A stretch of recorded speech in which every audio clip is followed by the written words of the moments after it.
अस्सलाम वालेकुम। Today the lecture is about biology class first year chapter number 2 biological molecules. उसका आज हम टॉपिक पढ़ेंगे प्रोटीन्स। प्रीवियस लेक्चर में हमने लिपिड्स की क्लासिफिकेशन पढ़ी थी, तो आज हम पढ़ेंगे प्रोटीन्स के मुतालिक। सबसे पहले हमें पता होना चाहिए प्रोटीन्स क्या होते हैं।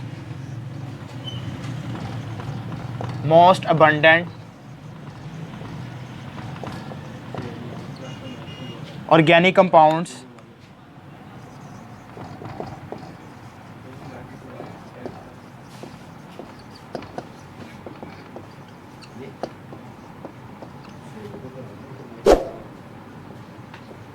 यानी कि लिविंग ऑर्गेनिज्म के अंदर सबसे ज़्यादा पाए जाने वाला ऑर्गेनिक कंपाउंड है। ऑर्गेनिक कंपाउंड जिसके अंदर कार्बन और हाइड्रोजन और ऑक्सीजन हो, ठीक हो गया, उसे हम कहेंगे ऑर्गेनिक कंपाउंड्स, ठीक हो गया। फिर उसके बाद इसके अंदर to be found in cells and comprise over 50% of their total dry weight, यानी कि हमारी बॉडी में जितना भी टोटल ड्राई वेट है प्रोटीन्स का, हमारा जो गोश्त वगैरह होते हैं ड्राई वेट होता है, तकरीबन 50% जो है वो बोन्स के अलावा वो किसने हमारा कवर किया हुआ है, प्रोटीन्स ने। 50% ड्राई वेट बाय, ठीक हो गया। ये मोस्ट इंपॉर्टेंट MCQs भी है बोर्ड पॉइंट ऑफ व्यू के लिहाज से। They are present in all types of cells and in all parts of cells. जाहिर सी बात है, जब हमारी बॉडी ही प्रोटीन से मिलकर बनी हुई है तो सेल से मिलकर ही बॉडी, तो सेल से मिलकर ही तो बॉडी बनी है। तो इसकी वजह से सेल और उसकी जो सी मेम्ब्रेन्स वगैरह होती हैं वो भी किससे मिलकर बनी होती हैं, प्रोटीन से मिलकर बनी होती हैं, ठीक हो गया। अब आगे इसके बाद जो मोस्ट इंपॉर्टेंट आगे जो पैराग्राफ है वो ज़्यादातर बोर्ड पॉइंट ऑफ व्यू के लिहाज से मोस्ट इंपॉर्टेंट लॉन्ग क्वेश्चन है, फंक्शंस ऑफ प्रोटीन्स।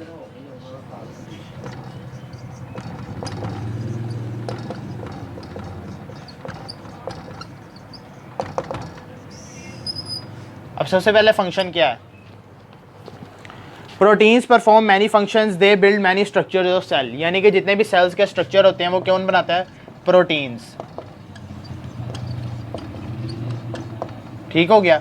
यानी कि जितने भी सेल और सेल की जो मेम्ब्रेन वगैरह होती हैं उनके जितने भी स्ट्रक्चर्स होते हैं वो प्रोटीन से ही मिलकर बनते हैं। All enzymes are proteins and in this way they control the whole metabolism of the cell. Enzyme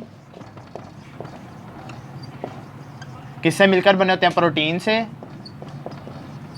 और इनका काम क्या होता है, मेटाबॉलिज्म का, ठीक हो गया। अब जितने भी हमारे बॉडी के अंदर एंजाइम्स वगैरह होते हैं वो ऑलमोस्ट 90% जो हमारी मतलब कि बॉडी के अंदर जितने भी एंजाइम्स होते हैं वो प्रोटीन से मिलकर बने होते हैं। और जो एंजाइम्स का काम क्या होता है, मेटाबॉलिज्म आपको पता है, सेट ऑफ बायोकेमिकल रिएक्शंस, यानी कि हमारी बॉडी के अंदर भी जितने भी बायोकेमिकल रिएक्शंस होते हैं उनको कंट्रोल करना, उनको लाइसिस करना, उनको ब्रेक डाउन करना, वो किसका काम होता है, एंजाइम्स का काम होता है, ठीक हो गया। फिर उसके बाद as hormones proteins regulate the metabolic process, यानी कि जो से प्रोटीन्स होते हैं वो हार्मोन्स के तौर पर भी प्रेजेंट होते हैं। यानी कि हमारी बॉडी के अंदर जितनी भी गदूदें वगैरह जो हमारे हार्मोन्स वगैरह प्रेजेंट होते हैं, एक्सोक्राइन हार्मोन्स, एंडोक्राइन हार्मोन्स, वो भी सारे प्रोटीन से मिलकर बने होते हैं। और उसका भी क्या प्रोसेस होता है, मेटाबॉलिज्म का, ठीक हो गया। उसने भी आगे क्या करवानी होती है, मेटाबॉलिज्म बॉडी की। एंजाइम के साथ साथ हार्मोन्स भी जो होते हैं वो प्रोटीन से मिलकर बने होते हैं, प्रोटीन से मिलकर बने होते हैं, तो इन दोनों का क्या काम है, मेटाबॉलिज्म का, ठीक हो गया। फिर इसके बाद some proteins, for example hemoglobin, work as a carrier and transport specific substances such as oxygen, lipids and metal ions, यानी कि इसके अंदर हीमोग्लोबिन है,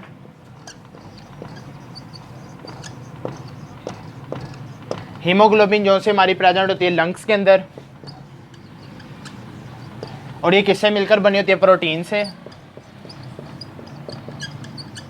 प्रोटीन से मिलकर बनी होती है। तो इसका फंक्शन जो सा होता है वो ज़्यादातर होता है ट्रांसफ़र ऑफ लिपिड्स,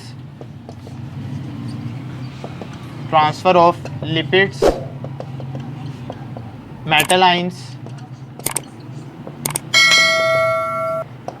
और हीमोग्लोबिन का एक और काम होता है, यानी कि हमारी बॉडी के अंदर ऑक्सीजन कैरिंग कैपेसिटी जो बढ़ाता है वो होता है हीमोग्लोबिन। इंक्रीज ऑक्सीजन कैरिंग,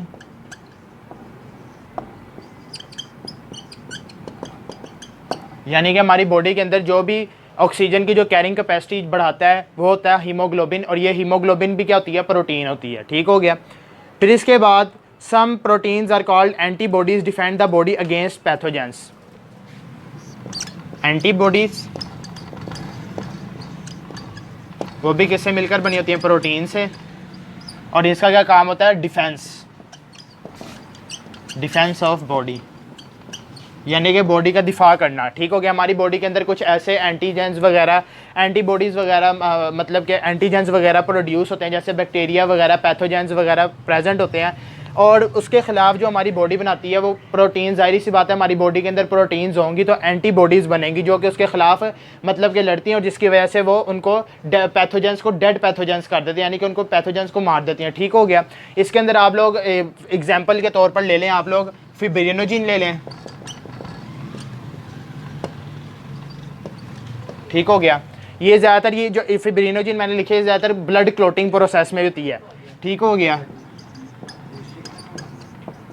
ये अगला है, सॉरी ये अगला के तौर पर पॉइंट पे तौर पर बना लें। फिब्रिनोजन कुछ ऐसे प्रोटीन्स भी होते हैं जो कि ब्लड क्लोटिंग करते हैं, यानी कि अगर हमारा यहाँ से कोई ज़ख़म वगैरह ऊपर बन जाता है, ठीक हो, मतलब कि अगर खून वगैरह निकलता है जो उसके ऊपर जो ब्लड का क्लॉट बनता है, यानी कि जो खून ऊपर मंजमिद होते हैं, यानी कि ऊपर जो ज़ख़म ऊपर भरता है। ठीक हो गया। वो किसका काम होता है? फिब्रिनोजिन प्रोटीन का। ठीक हो गया। वरना अगर ये प्रोटीन ना हो तो हमारा खून बहता ही चला जाए। ठीक हो गया। ये भी किसका फंक्शन है? फिर प्रोटीन्स का। ठीक हो गया। Blood clotting proteins prevent the loss of blood from the body after an injury, movement of organs and the organism, movement of organs and organisms. Organs यानी कि हमारे जितने भी ऑर्गन्स वगैरह हैं, और ऑर्गेनिजम्स इंडिविजुअल वगैरह, उन सब की मूवमेंट कौन कंट्रोल करता है? प्रोटीन्स कंट्रोल करता है। और इसके बाद जो मोस्ट इंपॉर्टेंट इसके अंदर जो लिखा हुआ है कि अब माइटोसिस के आगे चार प्रोसेस होते हैं। ठीक हो गया। मेटाफेस, प्रोफेस, मेटाफेस, एनाफेस और टीलोफेस। ये सारे प्रोसेसेस आप लोग 9th क्लास में पढ़ के आ चुके हैं। ठीक हो गया। अब इसके अंदर प्रोटीन का क्या काम होता है? ज़्यादातर वो होता है एनाफेस के अंदर। अब आप लोग ने देखा हुआ है कि जो से हमारे स्पिंडल फाइबर्स होते हैं, स्पिंडल फाइबर्स ज़ाहिर सी बात है ये तो होता है सेंट्रियोल होता है। ठीक हो गया। अब यहाँ पे जो से क्रोमोसोम आपस में पहले बनते हैं,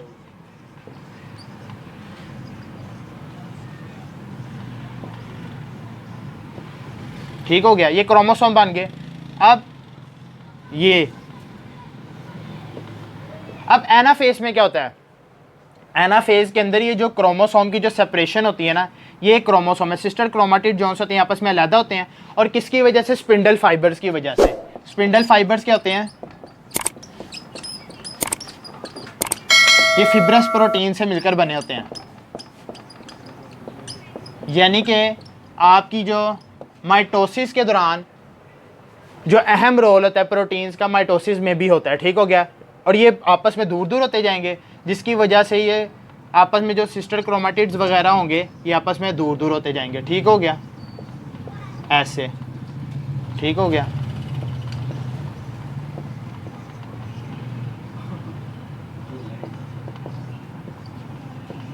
ठीक हो गया। Are caused by proteins. अब इसके बाद है प्रोटीन्स की हमें पता होनी चाहिए, डेफिनेशन भी पता होनी चाहिए। सबसे पहले तो proteins are the polymers of amino acid. Proteins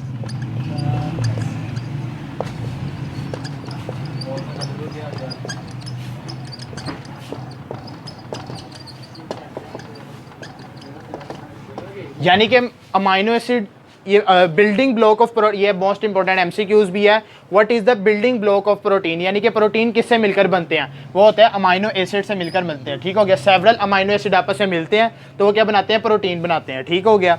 containing carbon, nitrogen, oxygen और हाइड्रोजन। कार्बन, नाइट्रोजन, ऑक्सीजन और हाइड्रोजन, ये प्रोटीन की कंपोजिशन है। यानी कि इसके अंदर कौन कौन से एलिमेंट्स प्रेजेंट होते हैं? कार्बन, नाइट्रोजन, ऑक्सीजन और hydrogen. The number of amino acid varies from few to 3000 और even more in different proteins. यानी कि मुख्तलिफ प्रोटीन्स हो सकती हैं और उनके अंदर उसी के हिसाब से, वेट के हिसाब से उनके मुख्तलिफ अंदर अमाइनो एसिड्स होंगे। ठीक हो गया।